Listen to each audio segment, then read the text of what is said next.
We loved it up here. My dad worked on energy,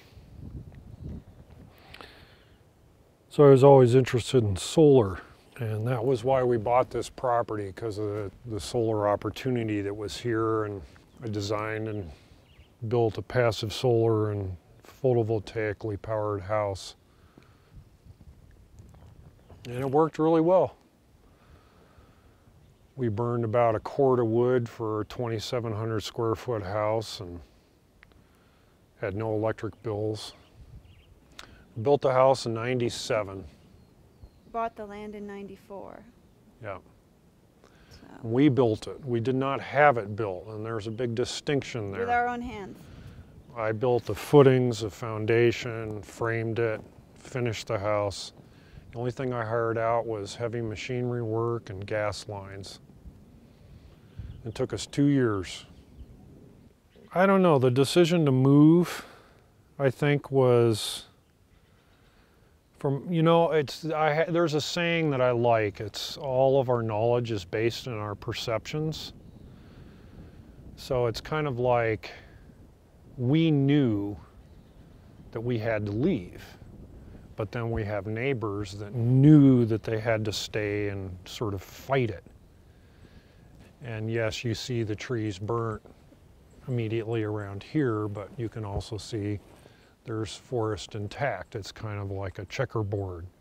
There's black burn areas and there's white areas that are not. And we really feel strongly that chances are pretty high that something like happened with the High Park fire will happen again here. And I don't want to be here to see it. And I think the trauma that we went through, if I was up here living and I smelled smoke again, it could put me over the edge. I mean, I think to be mentally healthy, we had to leave. Although the struggle to rebuild our lives, get work in our mid-50s, make new friends, it's hard. Yeah, we both lost our careers and our friends. And I had a lot of physical problems. My body was covered with hives and welts for 7 months after the fire, and had nightmares where I would wake up screaming and crying. And one of my biggest dreams was that I was always trying to protect Leslie. And aren't I lucky? it's kind of like on a very visceral level, you know. I think you really get to survival. You know, just like any wild animal, when you're threatened, you'll do anything to survive. And for us, moving was, we never even questioned staying here. I knew that the fire had been reported, so I was kind of on edge. I saw our neighbor, Joe Shellhammer, a sheriff that lived here. And I saw him and he said, "Hey Mark, there's been a fire reported." We were on our way down to the pavement. And so I knew there was something going on, but he said it's real small and they're on top of it. So I went out to my truck. I was working in Stratton Park. I went out to my truck to get a tool, and I smelled smoke. And I walked around the side of the customer's home, and it looked like a bomb had gone off. So I immediately called in to my coworker Ryan, and I said, "Unplug all the tools, turn everything off. We're out of here." And we went up to Ford Hill and looked down into Stove Prairie, and I could tell right then that it was bad. So I immediately came back here. Leslie had heard through the grapevine, someone had called her or told her, and we just inevitably met up here. And we packed 2 cars, and we had an old beater Subaru, and we got that down to town where we thought it was safe. And we came back up here, and we were starting to load our cars again, and we got the reverse 911 call, which said, "You have 5 minutes to leave, and it's a mandatory evacuation. Evacuation will be difficult and may become impossible." And I was literally carrying a chainsaw to my truck, and Leslie comes running out of the house. And it was just unreal. I just dropped everything. And we were like robots. We just walked to the cars, got in the cars, and drove away. And the sky, this direction, it was just like maroon. It was like your entire field of vision, the sky was just maroon red, and you could just see it coming.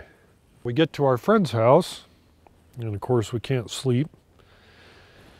And we finally go to bed, and then we wake up the next day, and we're with the telescope, and we're trying to see, you know, what's going on, and trying to get information, and trying to find out if the house is still here. And then I make that call at 4:30, and the answering machine, you know, it's just a busy signal, and I'm like, the house is gone. We go back to his house, and we're in shock. We finally go to bed late that night. You know, I don't know, 1:30 at night. And our friend Kevin that we were staying with, at 3 o'clock in the morning, he beats on our bedroom door. Mark, get up, get up. We've got to get out of the house. The house across the street is on fire. In town. In town, Terry Lake. Completely unrelated. The house directly across the street, 75 feet from his house, was fully engulfed in flames, burning to the ground. And I thought we were going to lose everything we saved. And I thought the fire had come down from we the thought the foothills, fire had and the just whole moved world was all the on way fire. down to town, and houses were just burning up. It was like And- the universe was saying move, and Yeah. then they said if you didn't get the message, Yep. we're just letting you know again, Yeah, move. yeah. And Leslie fell to the ground. I had a fireman come. I thought she needed medical attention. We were just, it was a surreal experience. Yeah. And it was pretty much at that point that we were just like, gotta go. Can't do it. Yeah. Oh, wow. So now we live in Western Washington, where it's cool and rainy. And, And there might be a volcano or an earthquake, or a but tsunami. at least there most likely won't be a The fire. fire. And that's really for us, when you take it all the way down to the visceral level, we just can't do fire anymore. We just can't do fire. Yeah. We've been up here this past week trying to recover a few items and taking some metal to the scrap yard and stuff like that. And, you know, the afternoon clouds come in, and we hear a couple rumbles of thunder and lightning, and we're so on edge 2 years later still. Yeah. And we lived here for 20 years. And now it's just, I don't know, it's just, your mind isn't what's working. It's your body, it's your physical reaction.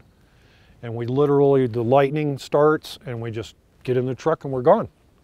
There's not even any thought. And fortunately, we're on the same page with that, you know. So, and I think that's another thing that we've heard with friends and neighbors is some people want to leave, some want to stay. You know, they have, their relationship is in turmoil, and You grieve differently. it's very, very hard, you know. And fortunately for us, we seem to be on the same path. So we have that. And that's really all that matters, is love.